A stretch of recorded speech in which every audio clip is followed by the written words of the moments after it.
हमारे YouTube channel Ramdhani classes में आप सभी का स्वागत करता हूं। पिछले क्लास में मैंने रियल नंबर के कुछ डाउट्स को क्लियर किया था क्लास 9 के बच्चों के लिए। आज उसके बाद आगे बच्चे पढ़ रहे हैं हमारे YouTube चैनल के थ्रू, तो उनको और भी डाउट्स आ रहे हैं।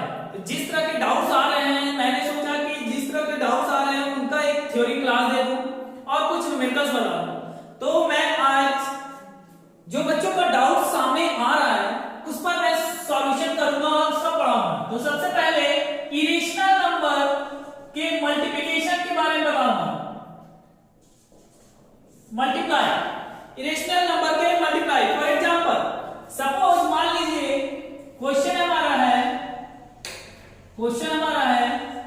3√5 बाय 2√5। ये हमारा क्वेश्चन है। 3√5 बाय 2√5 ये हमारा क्वेश्चन है। तो इसको सॉल्व करने का सिंपल तरीका ध्यान से सुनिएगा। सबसे पहले जो न्यूमेरिकल बाय है इसका मतलब 3√5 मल्टीप्लाई 2√5।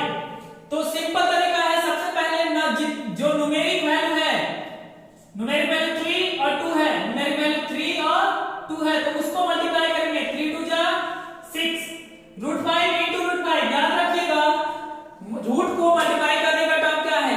अगर रूट के अंदर एक ही जैसा डिजिट, सेम डिजिट रहे तो रूट मल्टीप्लाई होकर रूट अंडर रूट हट जाता है और वो डिजिट ओनली लिखाता है। लेकिन अगर दूसरा डिजिट रहे, डिफरेंट डिजिट रहे, तो दोनों मल्टीप्लाई होकर अंडर रूट में लिखाता है। तो देखिए यहां भी √5 है, यहां भी √5 है, दैट मींस रूट हट जाएगा और क्या हो जाएगा, तो ये हो गया 6 5 जा 30। इस क्वेश्चन का आंसर हो गया ये।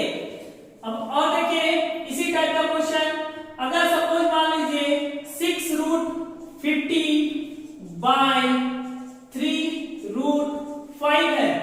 इसमें क्या नोटिस कर रहे हैं हम लोग कि ये भी मल्टीप्लिकेशन है, बट इसमें रूट में डिफरेंट डिफरेंट डिजिट है। तो इसको सॉल्व करेंगे 6√50 by, that means multiply 3√5 equal to 6 3 जा, सबसे पहले न्यूमेरिक वैल्यू को मल्टीप्लाई कर लिए, उसके बाद अंडर रूट को। तो अंडर रूट में हम लोग देख रहे हैं कि 15 into 5 है, तो 15 into 5 कितना हो गया 75। तो हम लोग का यहीं पर ये आंसर नहीं हो रहा है।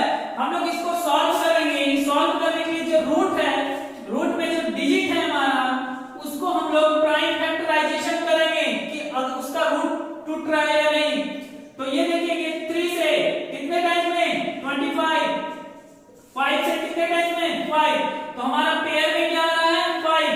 तो दैट मींस 80 यहां पे हो जाएगा अंडर रूट 5 into 5 into 3। तो जो पेयर में होता है वो बाहर निकल जाता है, दैट मींस 80 into 5√3। ये टर्म आपको रफ में करना है। तो 80 into 5 कितना हो गया 19√3। इसका सॉल्यूशन हो गया 19√3। इसका सॉल्यूशन हो गया 19√3। इसी प्रोसेस को फॉलो करके आपको सॉल्व करना है। तो आप एक बार ध्यान से देख लीजिए, समझ लीजिए और इसे नोट कर लीजिए।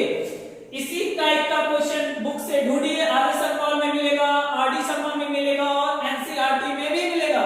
आप उसको सॉल्व कीजिए। जो क्वेश्चन नहीं आता है आप हमसे फिर से डाउट पूछिए। अब इसके बाद सपोज मान लीजिए ये तो हो गया डिजिट वाला। अगर मान लीजिए कोई टर्म हमारा रहा था, फॉर एग्जांपल √10 बाय सपोज मान लीजिए क्या लें, कुछ भी ले लेते हैं, 40 ले लेते हैं। तो क्या करना है, रूट के मैंने बताया था आपको, रूट का डिफरेंट डिजिट है तो मल्टीप्लाई √40। दैट मींस ये हो गया 40 into 10 कितना 400। कितना हो गया 400। और हम लोग जानते हैं 400 किसका स्क्वायर होता है 20 का। मतलब रूट तोड़ देना है इसका अगर टूटता है प्राइम फैक्टराइजेशन मेथड से। तो ये हम लोग का यहाँ पे मल्टीप्लिकेशन क्लियर होता है।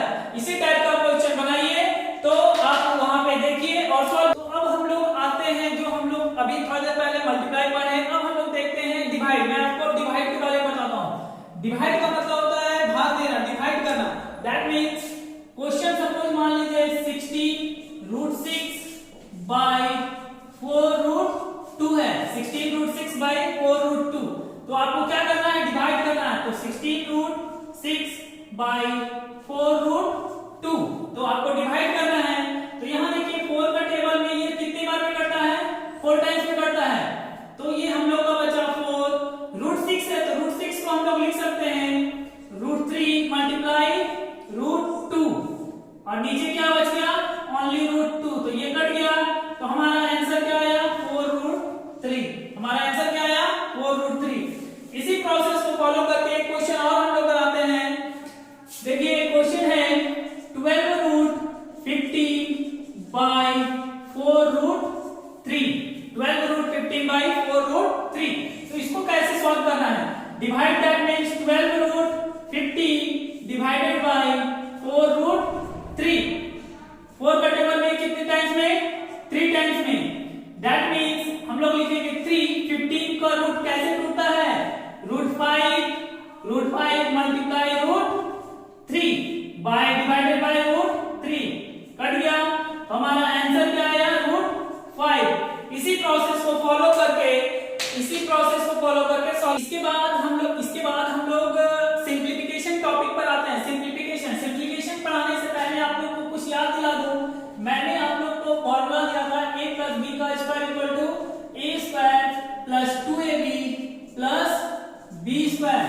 उसके बाद था फॉर्मूला a - b का whole square equal to a² - 2ab + b²।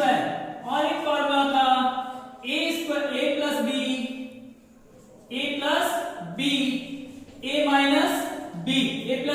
into a - b is equal to a² - b²। मैंने फॉर्मूला दिया था a + b का whole square a² + 2ab + b², a - b का whole square a² - 2ab + b²। उसके बाद a + b into a - b equal to a² - b²। Simplification में ये तीनों फॉर्मूला सबसे इंपॉर्टेंट है। तो सबसे पहला क्वेश्चन, सपोज मान लीजिए 4 + √5 एंड 4 - √5 है, ये हमारा क्वेश्चन है। तो हम लोग देखते हैं कि कौन सा फॉर्मूला अप्लाई होगा, एक बार प्लस में है और एक बार माइनस में। प्लस और minus equal to a² - b²। That means ये सॉल्व होगा 4 का स्क्वायर माइनस √5 का स्क्वायर। दैट मींस ये हो गया 60 माइनस √5 का स्क्वायर है। √5 का स्क्वायर मतलब आपका √5 मल्टीप्लाई √5 है, तो ये कितना होगा, 5। √5 मल्टीप्लाई 5 इक्वल टू कितना होगा, 5। दैट मींस यहां पे कितना हो गया, 5। इसका आंसर हो गया 11। इसका आंसर हो गया 11। ये हो गया इस फार्मूला पर बेस्ड क्वेश्चन कि आपका एक बार प्लस में रहेगा और एक बार माइनस में रहेगा। तो आप इस a² - b² पे फॉर्म पे तोड़कर इसको सॉल्व करेंगे। उसके बाद नेक्स्ट देखिए, अगर आपका 4√2 रहे प्लस 3√5 रहे, फिर आपका 4√2 प्लस 3√5 रहे, सेम क्वेश्चन। यहां पे देखिए एक ही जैसा टर्म आपका दो बार दिया हुआ है, लेकिन साइन क्या है, प्लस का है। तो इसको हम लोग क्या करेंगे, 4 + 3√5 का क्या हो गया, होल स्क्वायर। तो यहां देखिए a + b का क्या हो गया, यहां पे हो गया a + b का होल स्क्वायर। a + b का होल स्क्वायर, इसका मतलब ये हो गया a का स्क्वायर प्लस 2 इंटू a के प्लेस पे है 4√2, b के प्लेस पे है 3√5 प्लस b का स्क्वायर, दैट मींस 3√5 का होल स्क्वायर। a के प्लेस वैल्यू पे ये है और b के प्लेस वैल्यू पे ये है। तो फार्मूला के हिसाब से a² plus 2ab plus b², ये हो गया। तो हम लोग इसको सॉल्व करेंगे तो ये हो जाएगा 4√2 का square, that means 4√2 multiply 4√2, 16 into 2 कितना हो गया, 16 into 2 यहां पे हो जाएगा 32 प्लस यहां पे देखिए न्यूमेरिकल वैल्यू 2 4 into 3 कितना हो जाएगा 24, √2 into √5 कितना हो जाएगा √10 प्लस 3√5 का स्क्वायर है, दैट मींस ये 2 टाइम्स मल्टीप्लाई हुआ तो कितना हो जाएगा 45। कैसे होगा 45, देखिए 3√5 into 3√5, 3 3 जा 9 root 5 into root 5 5 that means 45। तो 3 रूट 5 का स्क्वायर कितना हो गया 45। अब जो एडिशन टर्म है वो हम लोग ऐड करेंगे 45 और 32 को, तो ये हो गया 7 और 7 प्लस जो रूट टर्म है वो नहीं हो सकता है, इसलिए वो उसी तरह रह जाएगा। सिंपल भाषा में देखिए एक ही टर्म प्लस रहे तो a प्लस बी का होल स्क्वायर टर्म में इसको सॉल्व करेंगे। इसी तरह आपका माइनस वाला टर्म भी रहेगा कि आपका दोनों बार माइनस ही रहेगा, तो आपको उसी फार्मूला को अप्लाई करके सॉल्व करना है। इसमें अगर आपको किसी तरह का कोई